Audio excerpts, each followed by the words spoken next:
away with it. Ginnie and her mom sometimes stayed over on the weekends. Years later, I found out the reason. What do you mean? Life. What's the point of it all? And is there a God? We go to Sunday school, but I think that's just social, don't you? I hadn't really thought about it, and that launched the first of many a soul-searching, existential discussion between Ginnie and me over the years. She had caught a fever I'd contracted a lot earlier on. Reading.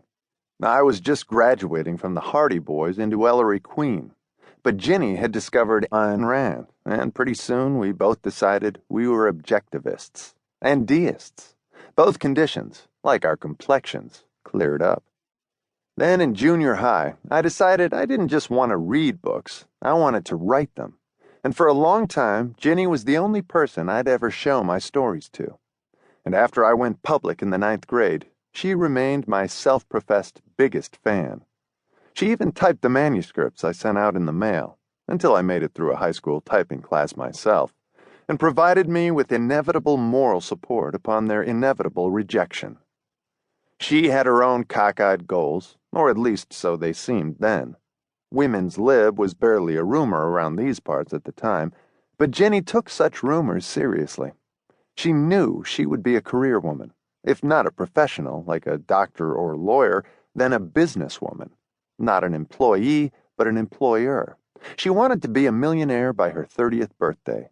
I didn't see why she couldn't. She was a brilliant student and a shrewd manipulator of those about her, with a wheeler-dealer's knack for getting her own way. And anyway, it seemed like she was allowing herself plenty of time. We were good friends, as only a boy and a girl who are not romantically inclined toward each other can be. We shared books. In high school, I turned her on to James M. Cain, and she showed me Albert Camus, and we both figured out the connection. And problems. Though a conflict of interests arose when she was going with my best friend John in high school.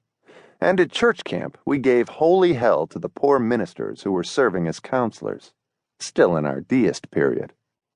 At church camp one year, we ran into a born-again style minister who called the kids down from the pews to the front of the church to be saved. Neither Ginnie nor I went down there, and afterward, one of our counselors questioned why. Did the Spirit not move us?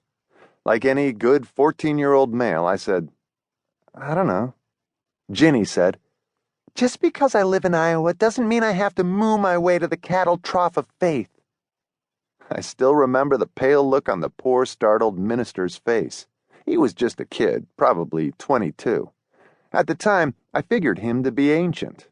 Ginnie tested his faith, all right.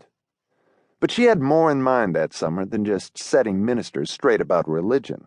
She had met some dark-haired, dark-eyed kid from Lone Tree, a 15-year-old, and they went down to the lake and necked at night. Caused quite a sensation. I kissed a girl myself that year. Full-scale necking was out of my league, though. We were caught up in the last innocent throes of the American graffiti years. The sexual revolution, where teenagers were concerned, was just a skirmish at this point. Ginnie, however, was there when they fired the first shot. I may be the only person, outside of her parents, who knew about the abortion her junior year. At that time, that is. Later on, she'd mention it rather freely, ostensibly as an example of the need for sex education in the schools, but in reality, just to be shocking. She liked the shock. She'd like to goose you with words, ideas, fancies. We sat in the dark that night, and I held her. It was the first time since early adolescence that I'd felt anything like a romantic or remotely sexual stirring toward her. She told me she wanted to have the baby, but her parents talked her out of it. Is it murder? She asked.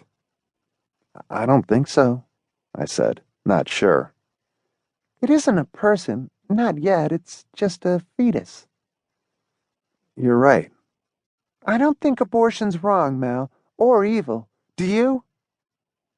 No. I wish you'd say no like you meant it. I wish I could, too. I wish I could give you some support, but this is new to me.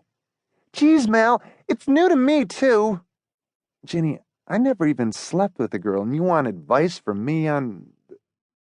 Abortion. Abortion.